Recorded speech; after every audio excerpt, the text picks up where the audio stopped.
infamous. And so in today's case, we're going to be discussing the case of Clara Phillips, also known as the original Tiger Woman. Most people around my age, if you think of a Tiger Woman, most people usually refer to Carole Baskin because you know the Netflix documentary Tiger King. And so this case was actually a case that happened in the earlier 1900s. And so it was, while it doesn't involve like an actual literal tiger, you will see later on like why, or I guess you'll hear, because I can't exactly show the pictures on YouTube, but you'll see, I guess you'll hear why Clara Phillips was referred to as Tiger Woman. And so let's just go and get started. But if I lay down and I play dead and I stay dead, maybe you'll get sick of being the monster out of my head, under my bed. Think you're something out of my nightmares, standing right there. But if I lay down and I play dead and I stay dead, then will you get bored of killing me? And so of course our story arc starts with the killer. Anna Clara Weaver was born on June 23rd, 1984 in Waco, Texas. When she was a child, she apparently had made up a story about being kidnapped.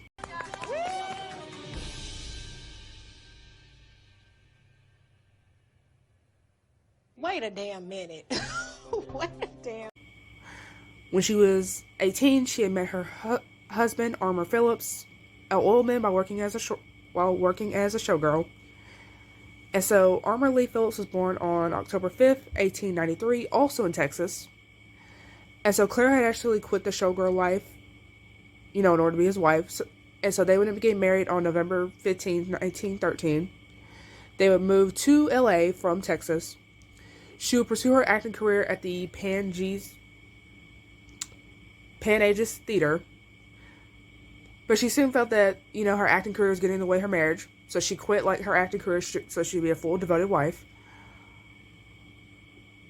However, with Armour obviously being an oilman, he's going to be, granted, there's going to be a lot of money coming in. However, he's going to be away a lot. And so she didn't like that he was away often. So she had suspicions that he might be cheating. And so Armour had actually started having problems with credit and other things. And so eventually he would be meeting 19-year-old Alberta Meadows, his neighbor and recent widow. She became a widow because her husband was an electrician who had died in a freak accident on January 10th, 1922. And so Alberta was born in 1903. And so she had a brother who had died in 1918 due to the flu epidemic, and a younger sister named Grenora. And so, of course, Armour had tried to pursue Alberta, but, she rejected him because I think she knew he was married. And so, however, apparently there was a neighbor named Miss McElroy, which I don't even know if there actually was a Miss McElroy because I only saw it in one source. Apparently, she didn't see it like that. And so rumors started going around town about them two, Alberta and Armour, being together. And so, of course, Clara would find out, and she ended up getting jealous of Alberta. She would get her friend Peggy Caffey to spy on Alberta to prove her husband's infidelity. And so, despite weeks of stalking, they still had no proof. And apparently, the closest thing to proving that Armour and Alberta were fooling around was that they had followed Armour to the bank, which just so the bank that he was using, which just so happened to be the bank that Alberta worked at, which was enough evidence in Clara's mind. And so then on June 10th, 1922, Clara would go into a store with her friend Peggy to buy a hammer. And so she asked the clerk if it was strong enough to kill someone with.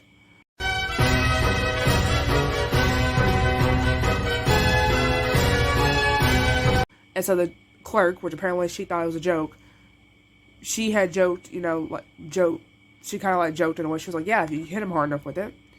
And so the next day they were planning to go to Alberta's house, but she wasn't home.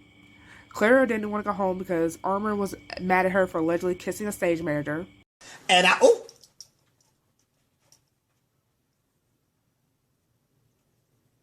So she stayed with Peggy and her husband for the night.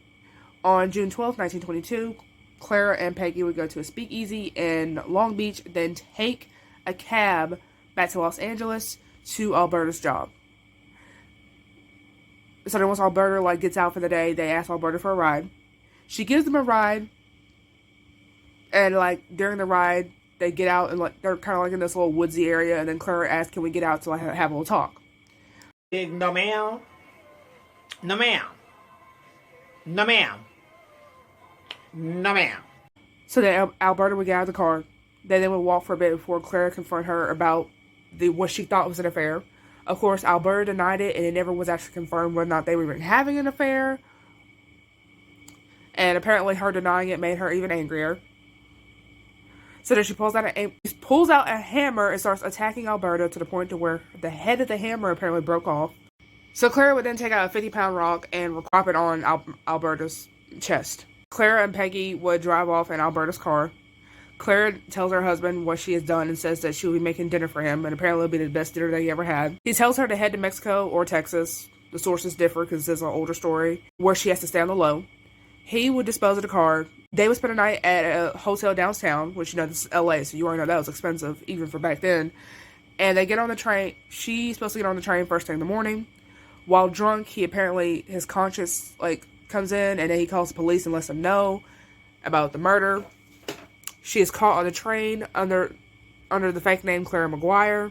When she went to trial, it was a big deal, and she was referred to Tiger Woman because of how gruesome the murder was, and apparently when they found the body, it looked like she had been mauled by a tiger. So that's why she's called Tiger Woman. Peggy would also testify against her in exchange for immunity, because it's not exactly known whether or not Peggy was even involved. And so Clara had apparently yelled at her while she was on trial, and at one point her defense would try to say that Peggy was the killer in order to get all of it off Clara. And so the jury, which normally is 12, the jury consisted of 3 women and 9 men, all the women, of course, saying that Clara should be executed. The men, I guess, of course, sympathized with her, and then she would get sentenced to, second-degree murder and 10 years to life while staying at the San Quentin. She would escape on December 5th, 1922, and make it all the way into Honduras. Damn! Apparently, this was with the help of a man named Jesse Carlson. And so she had also apparently dyed her hair, wore glasses and a hat in order to help her, evade capture.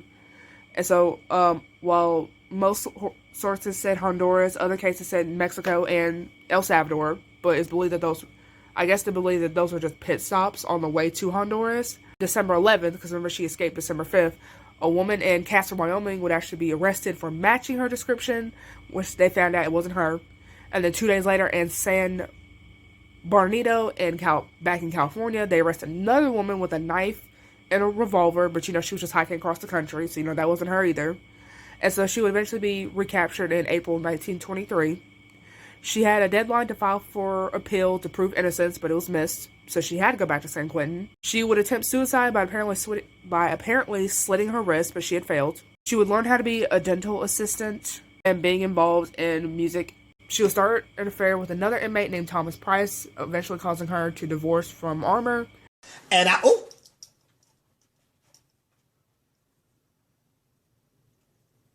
This also prevented her from getting out earlier, apparently somehow. And so in 1934, her husband Armour would get arrested in a robbery of almost $500,000, $427,000, which apparently today's money, 2022, that's worth almost $9 million. damn! Clara, when asked, because that was her husband, she wanted to be left out of the story, and apparently hadn't even talked to him in a year. And so she would get out, and 12 years later, due to being paroled in 1936 from Tehachapi. And so that prison, which is a women's prison, that prison had been built. That prison wasn't open until 1932, and she was there in 1936, so they transferred her sometime during those years. And so then she apparently had petitioned to live in Texas, but it's not known if she won. She pretty much hid from public view after that, and is said to have gone remarried, and apparently even somehow was able to legally change her name. And so she would die at age 74 on June 21st, 1969 in LA. And Armour would die on November 12th, 1972 at 79. And so that was the case of Clara Phillips, the original Tiger Woman. I hope you guys learned something new. I hope you like, share, and subscribe. And I will see you fellas in the next one. Bye. But if I lay down and I play dead and I stay dead, then will you get bored of killing me? Silhouettes of you are like a taunt. Never really know just what you want. With you I don't ever feel calm. I can feel the sweat inside my palms. Play with me like cats and a string. You don't understand the pain it brings. You don't ever wanna give me wings. You don't ever wanna set me free. you know I'm addicted to you. And it's twisted, you've been gifted with the evil voodoo. Got me coming back for more, even when I've been screwed. Dolls full of pins, pierce my heart straight through. I got issues in my head, I like you in my bed, but you keep me on red. Oh, everything is like a test, I better not text or I'll come off desperate. But if I